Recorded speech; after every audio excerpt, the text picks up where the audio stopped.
Hello, ladies. How are you?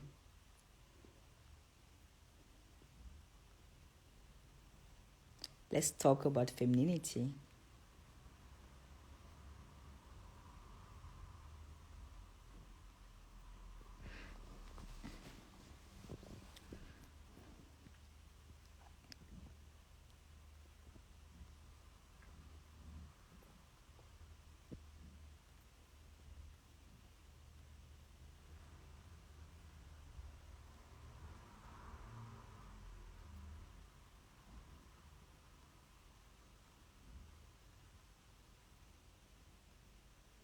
Hi, guys.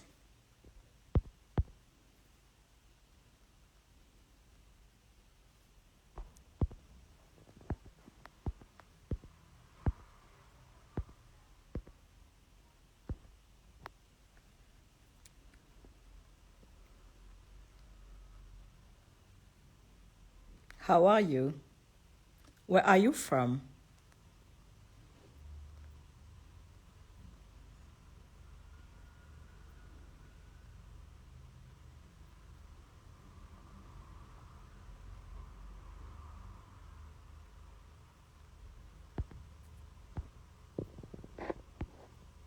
Okay, so today we're gonna talk about femininity. So we're gonna do a femininity Q&A. Femininity Q&A. Where to meet high value men.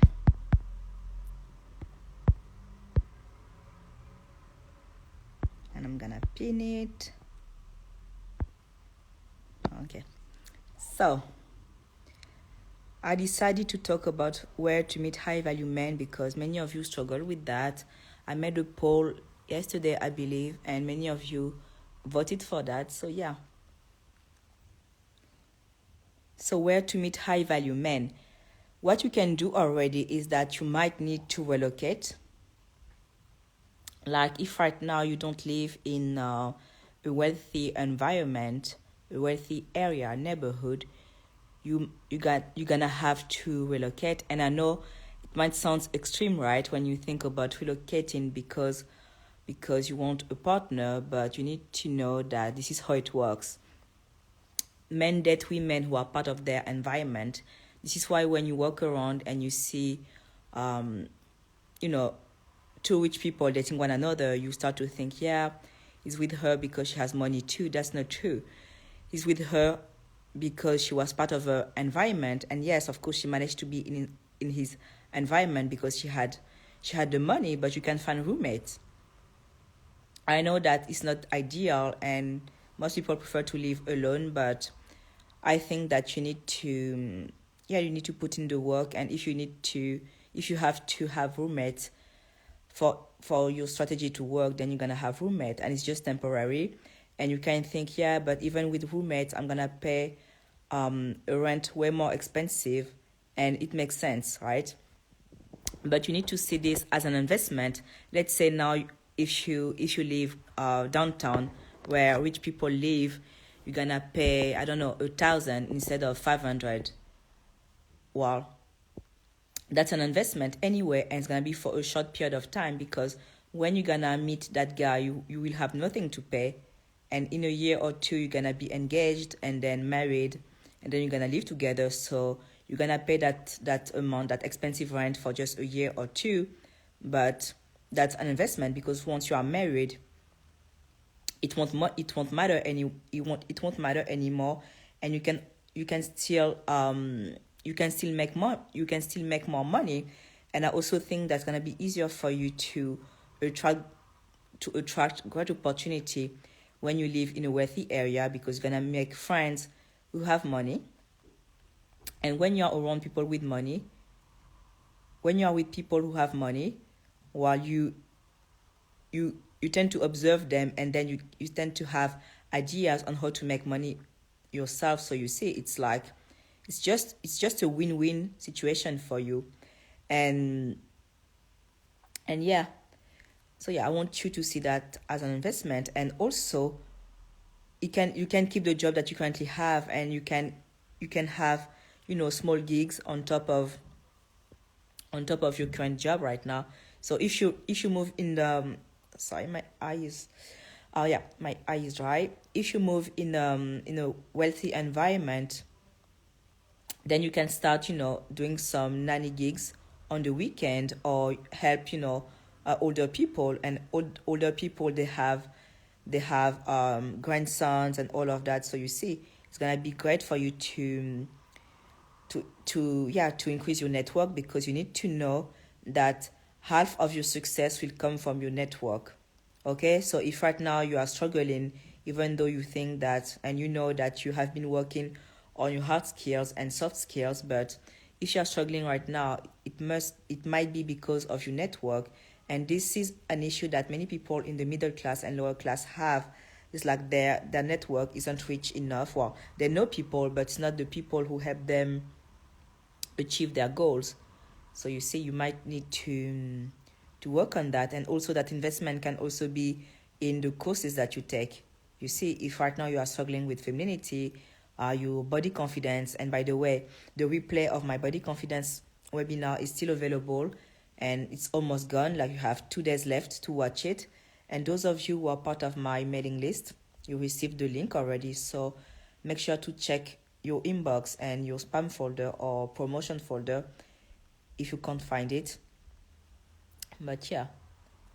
And then now, when you will move in wealthy areas, you need to start doing activities. And doesn't mean that you need to spend a lot of money. You just need to be outside. You see, because when you are outside, men can finally see you. Honestly, you just need to be attractive, and you already are. I'm sure you already are. And if you aren't, you can glow up in less than 30 minutes. Okay, then the other part is self-confidence, and we work on that in my retreat. But yeah, so when you go outside, it doesn't mean that you need to spend a lot of money on expensive clubs or expensive restaurants. It can just be you in a park, doing a jogging. And you see, when you go for a run like weekly, then they see you weekly, then it becomes less intimidating for them to initiate with you, because your face is familiar, and they also see you interact with other people. So you become less intimidating, you see.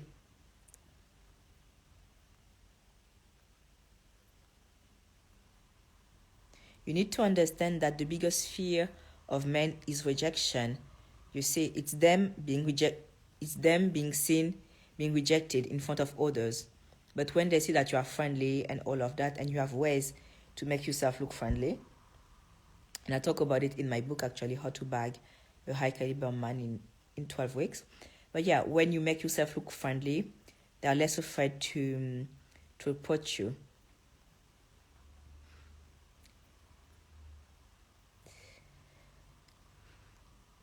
Oh my God, my eye.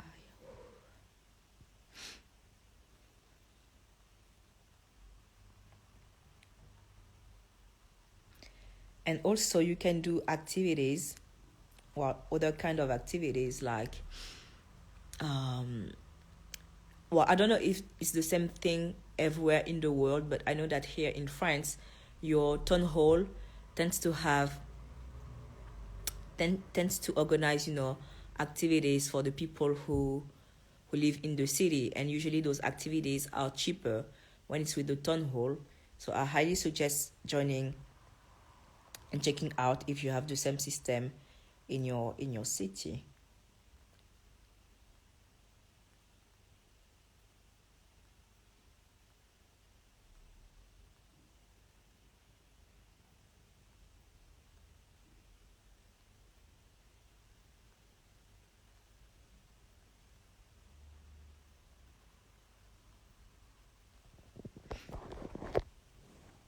So do you need anything else when it comes to meeting high value men?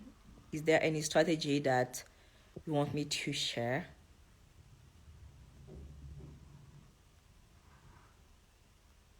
Oh, by the way, I have been doing this thing.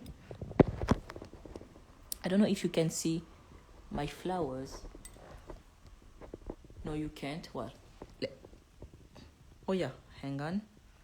You see, now what I've been doing is, like, I go I go outside, and when I see nice flowers, I pick them up, and I really, really like it.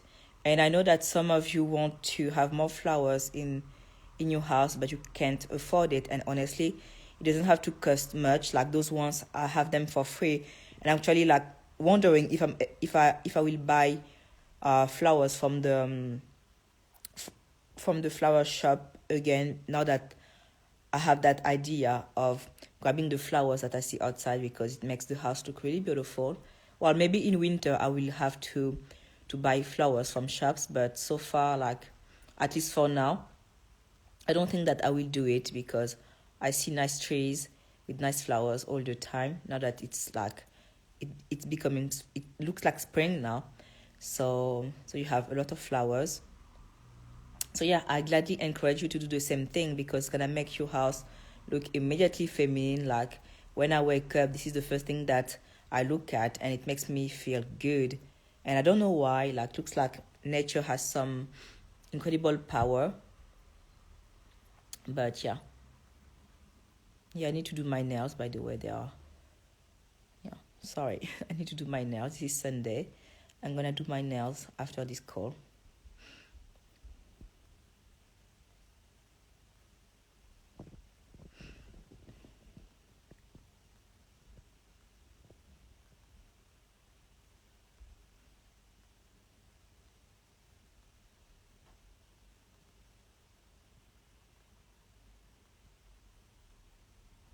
What to talk about with men?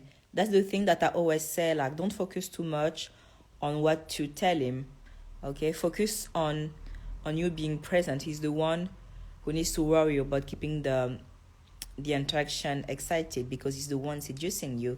And you see, this is part of feeling like the prize.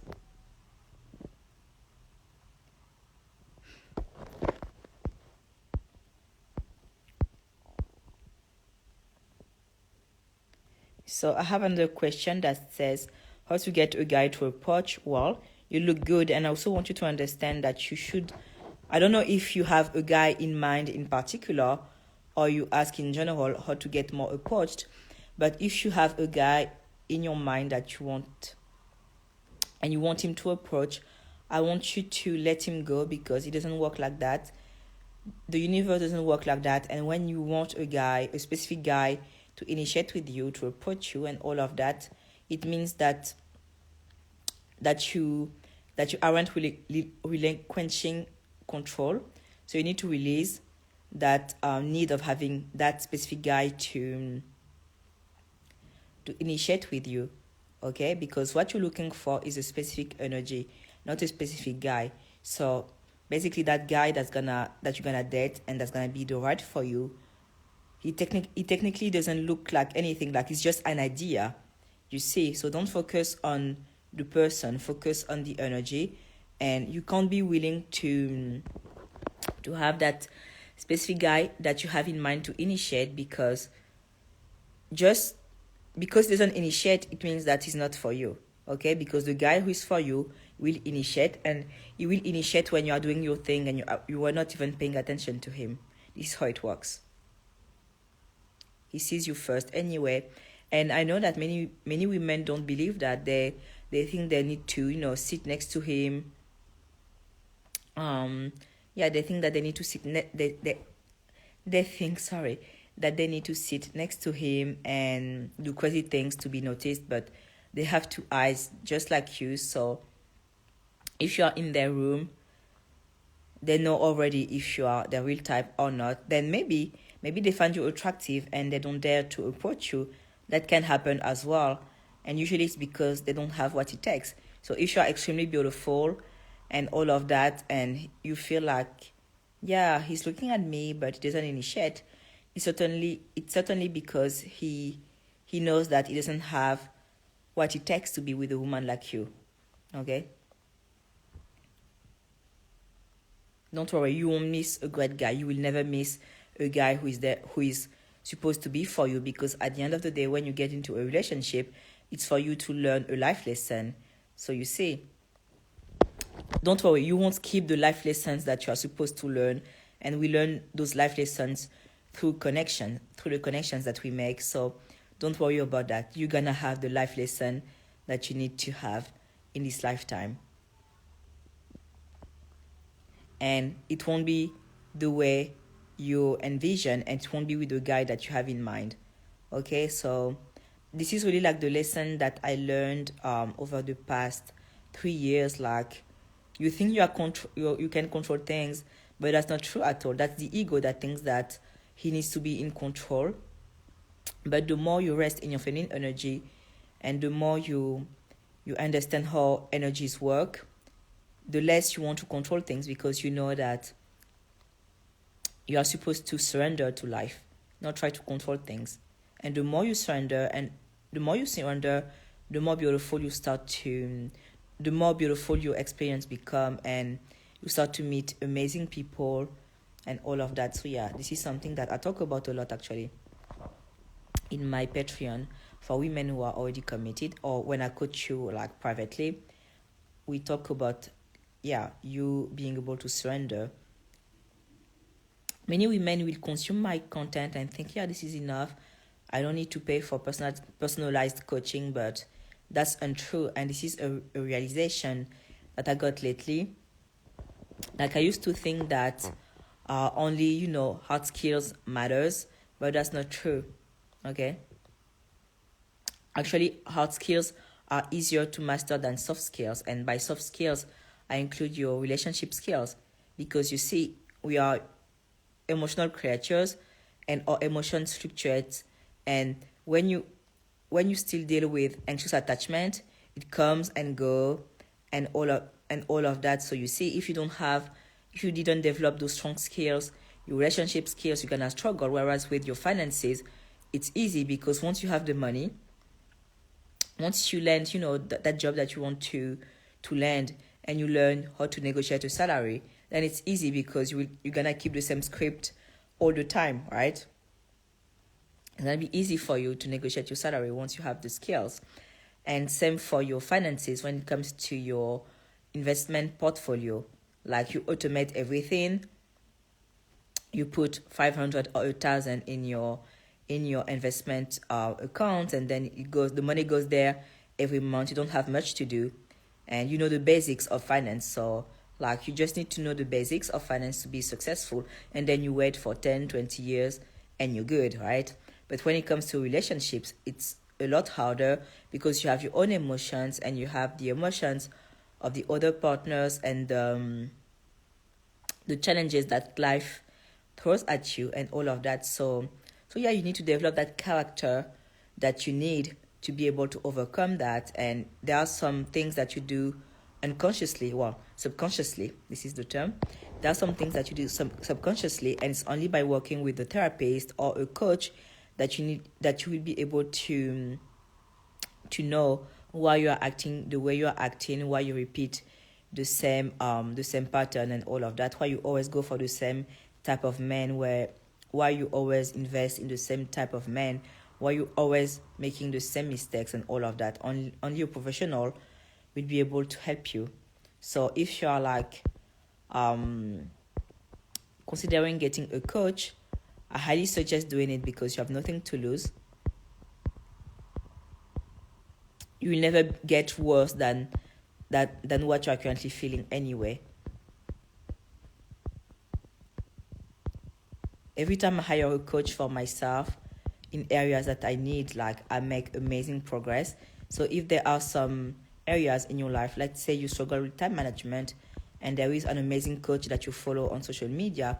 And also, yes, I suggest hiring a coach that you see on YouTube or Instagram, because you already know their style of working and their style of teaching.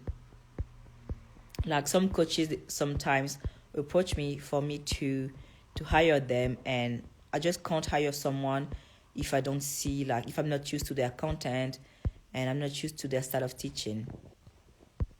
Like, doesn't make sense.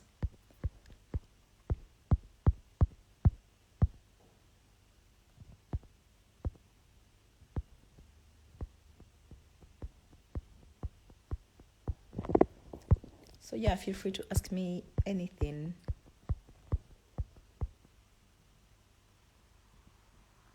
So I have a very interesting question.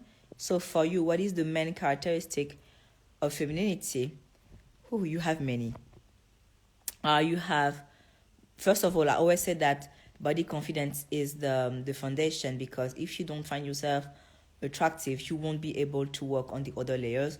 Because if you don't find yourself attractive, those thoughts are consuming your mind a lot, and you aren't living fully. You are shrinking yourself, and you settle for less. Okay, like if there is one guy that shows you a bit of interest, you're gonna go for him, because you're gonna think that, yeah, at least I have someone, you see. And women who are insecure in their looks think like that. They don't even think about quality. They just think, at least I have someone who wants me, you see. But it doesn't work, because that guy won't value you, because if you aren't the prize and you aren't magnetic, well, he will never think that he has a goddess, right? And men need to feel like they have a goddess, that they are dating a goddess. So you see. And I would also say that your ability to influence is extremely powerful. Like, this is a comment that I got once on Facebook, I believe. One girl said, yeah, feminine women don't control, but they influence. And that's so true. And this is like a very important skill for you to develop, because when you know that you are capable of influencing others, not everyone, but I think that it's a very important skill to master, and it's part of femininity. Like, you will stop being in control all the time, and you will stop wanting things to happen the way you want them, and you will start to see life as an infinite game.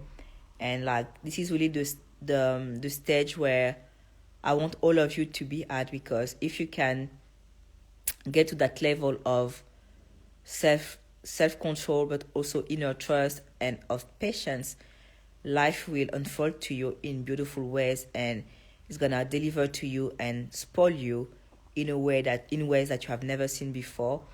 And yeah, I know that many people will check my content and save posts here and there, but they aren't consistent, and they are dabblers in personal development. And I think, and I was like that myself. I remember when I got familiar with personal development, I was like, oh, I did this and that. Oh, it means that I'm good now. I have high self-esteem. But that's not true. There are many layers of confidence and self-esteem, and you need to work on that forever. And I noticed that when I stopped investing in myself and I stopped working on my self-development, my journey started to stagnate. So if you feel some stagnation, it means that you aren't putting in the work.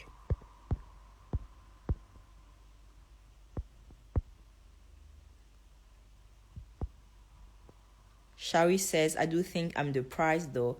I influence too. That's awesome. Shari the Queen says, I need to work on my body confidence more. Yes. Did you attend my webinar?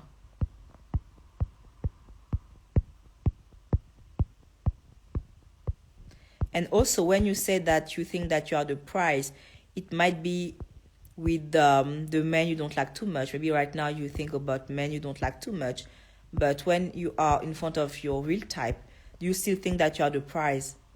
That's the real challenge. It's where most women struggle, because it's easy to watch a video, like an empowering video, and tell yourself, yes, I'm the prize, I stick to my standards and all of that. But I coach women every day, and I can see that it's not that easy. Oh, thank you, Perry.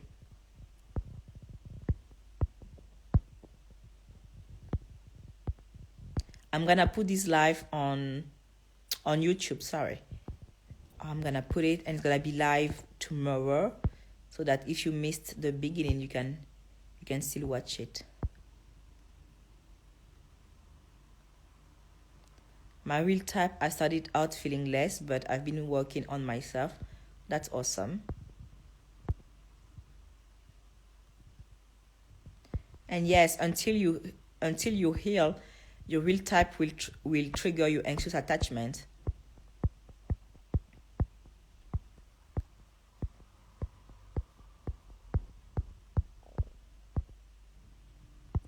And yeah, and I also think that you're gonna meet your real type. Well, at least men you think that are your real type, you're gonna meet them all the time. But if you don't heal your anxious attachment, it will never work, because your real type won't be attracted by a woman who has anxious attachment. And when you look at the women who have who are committed to their real type, and all of that, you see that they know that they are the prize, and they know that if it doesn't work out, they can still find someone else. Like, they never think that this is the last man on earth. And this is something that all women need to work on. And I know it can be a challenge because most men aren't great. Let's be honest, most men aren't great. But what's good is, like, you only need one great guy anyway. And you have leverage. And as I said at the beginning, you can still have the upper hand, because we have talked about strategies, right, to meet more men. So you know that the first criteria is money. And it's easy to meet men with money, because you just need to be in wealthy areas. What's happening right now is, like, you get hit on all the time, right? So just by changing your environment, you're still gonna get hit on, but the quality of men hitting on you will be better. There's nothing wrong about you. It's just your environment that you need to change. Shari says, my confidence grew and I felt like the better. Okay, that's good.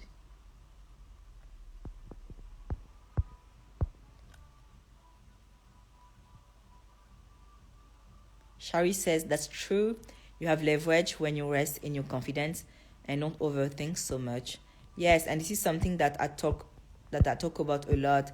It's like your confidence will come from your sense of, I have options. And it's not just in dating, it's in life as well. At work, you won't settle for BS if you know that you have options, and you know you have a large network, and that you, with just 5 phone calls, you can find a new job that pays well. Not just any job, but a job that pays well. So I want to know, are you actively working on your network? Because this is something that I do when I coach you. It's so important to work on your network, especially if you don't come from wealth. Like, you need to be proactive. You won't meet the people you need like that without doing anything. And yes, it comes from self-trust, because I also believe that you will always attract the people you need, always, but you also need to help life. I believe it's in the Bible that says that God helps those who help themselves first. And this is something that I totally believe, is that you need to see your life as a plane. So you start the plane and you turn it off, and in between you can be in autopilot mode, right? Or that's the same thing with your life. You need to take the first step, and then life will support you, and then you can fully surrender. But you need to take the first step, and it's so much more easier actually to take the first step, because that's just 20% of the job, and then life does the rest for you. You see, that's a beautiful partnership. Imagine you work, you put down 20 euros or $20, and then someone else gives you $80 for putting down $20. That's amazing. Like, you will never find a better business partner. You see, so I really see life as my life partner, my best friend, because I just need to give $20 and then I get $80. You see.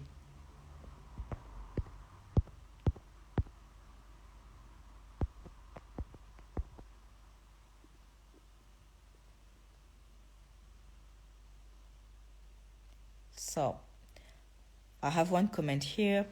I said I lost admiration and trust in him because he didn't show up for weeks, and then he deleted me from Instagram. I'm so sorry, because I'm sure right now you're going through a lot of pain, and I'm sure that you wanted it to work with that guy. But honestly, if he's not consistent and doesn't go out of his way to see you and to be around you, chat with you, and all of that. He has nothing to do in your life, and it's great that you told him that you lost admiration for him and you lost trust in him. It's awesome that you are able to communicate how you felt and all of that. And yeah, you're gonna need a little bit of time to heal and move on, but I can assure you that once you're gonna heal, you're gonna think back about that situation, you're gonna be, oh my god, it's not even my type anymore. It's just on the moment it feels like pain, and it feels like we'll never go through that pain, but trust me, you will. Another comment from Shari. I used to feel rushed, like I had to prove myself, but now I'm resting and taking my time and being confident in it. Yes. Any tips to level up our friend circle and network? Yes. You need to, you can go on Facebook and look for groups of, for people actually who do whatever you like doing. So for example, I don't know if you like painting, you can look for a group on Facebook around painting in your area. Like, you won't know how amazing they are until you meet them. So try not to be too picky. By that I mean, like, give everyone a chance until they prove to you that they aren't good enough for you. You see?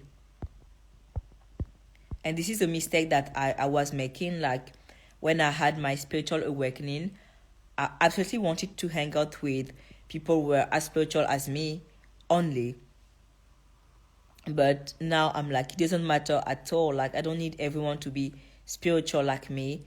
And yeah, it's totally irrelevant. But you see, sometimes when you believe in something, you know, well, because you know that that's the truth, you want everyone to be like you. But we are all at different level of femininity, of spirituality, and all of that. And it doesn't mean that we don't have other things that work for us, and other people could have the same standards for us. They could also say, yeah, I only want to hang out with someone who, I don't know, who speaks 10 languages only, you see. But me speaking 10 languages or you speaking 10 languages doesn't mean that I'm a great person. And you being spiritual or not being spiritual doesn't mean that it's enough to have an amazing friendship or an amazing relationship, you see. There are other skills that matters, and at the end of the day, we are multidimensional creatures.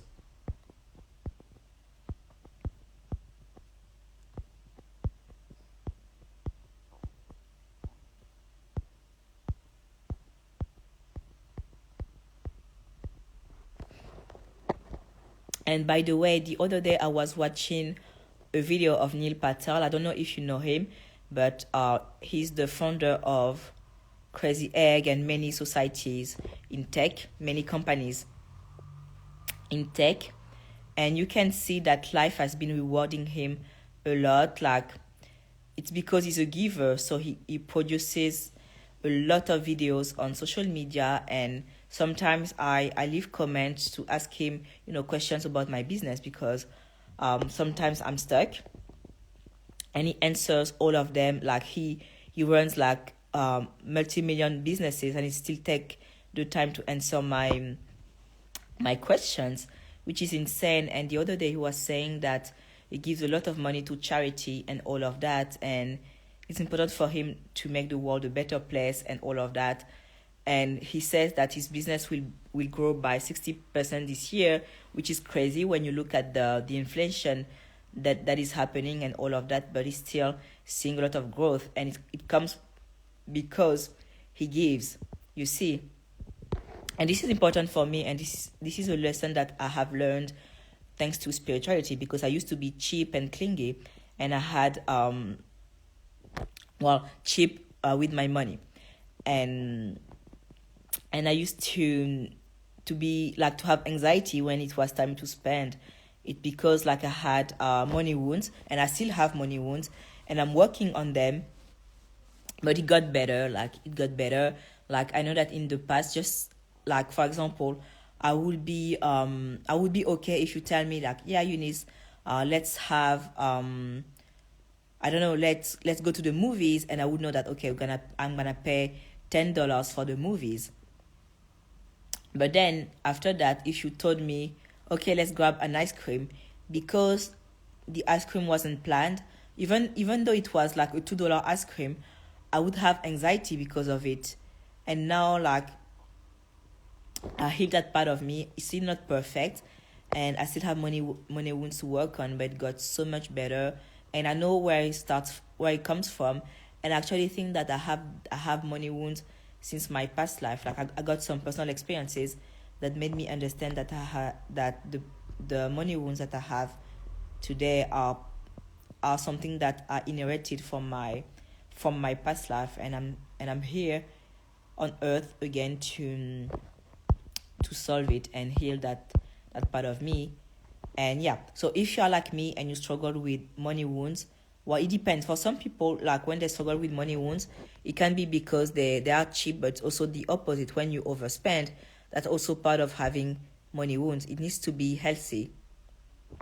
Okay.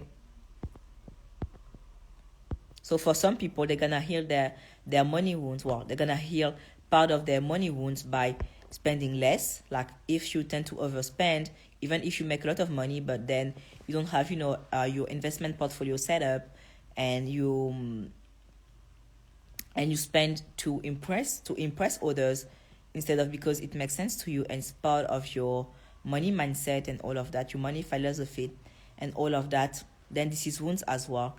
Whereas when you and for people like me who were cheap with their money, like, they could not, like, spending money will give them anxiety and all of that, then you need to start spending more and giving more as well. And when you give, you receive, because basically when you give, you make room for more blessings. And I had a friend who was extremely spiritual, and he was telling me about philanthropy, that yeah, you're supposed to give because it makes room for more. And that's basically philanthropy. So you are supposed to, even if you come from poverty, you are supposed to get out of poverty, because that's just a starting point. And Apollon here talks about it like being born poor isn't a curse. That's just a starting point. You aren't supposed to stay there. And once you accumulate wealth, you're supposed to give it back. That's philanthropy. And yeah, Anil Patel was saying that his wife was doing the network and deciding where the money would go when it comes to charity. And he said that he doesn't give his time away because he's better at giving money. Well, he's better at making money and then giving money. So it's easier for him, to just make money, and then his wife will do the networking, decide where the funds go and all of that. And I also want to talk about it because you're gonna hear sometimes that, yeah, to meet high value men or to increase your status, you can work in charity and all of that. It can be great sometimes, yes, to work for charity, but you also need to know that you won't make a lot of money by working for charity. And people who have a lot of money, when they work in charities, like, they had the money first, like, before going there, they had the money already, just like the wife of Neil Patel. You see. So I would suggest getting a job that pays well and that you like, and if there is a cause that special to you, then yes, you can do charity during your free time. That would be awesome. So yeah, give your time, but give money as well if you want to attract money, because this is also why you have doubts that you can attract a full provider. Because, oh yeah, this is a tip that I've heard by watching something on business. So they were talking about how to price your offer properly, and the coach said that you will never price it more than what you have paid yourself. And that's the same thing when it comes to being with a provider. You'll never be able to attract a man that is extremely generous if you aren't generous yourself. And this is something that many women ignore. Like, being feminine isn't because, like, expecting a provider and being feminine isn't because you are cheap and you don't want to spend your own money. Like, the most feminine women that I know and the women who get taken care of are the most feminine women, the most generous women ever. It's because when you give, you start to receive, and many people wait to receive to start to give. They think, yeah, I work so hard for my money and all of that. I have no reason to give it away. Blah blah blah blah. No one gave it to me, but that's not true. You were certainly blessed in other ways.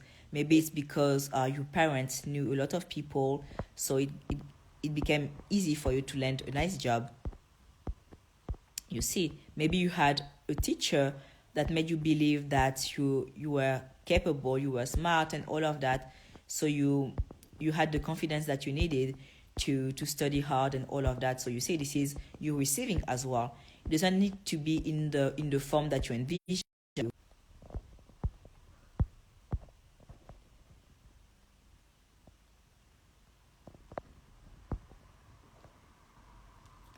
Okay, my battery is almost dead. I need to go. So I'm gonna come back later to do another live session. I was inspired today to chat with you. So yeah, thank you so much guys for tuning in. I'm gonna put the full video on YouTube so that you can catch up if you missed the beginning. Have a lovely day or evening, depending on where you are. Bye.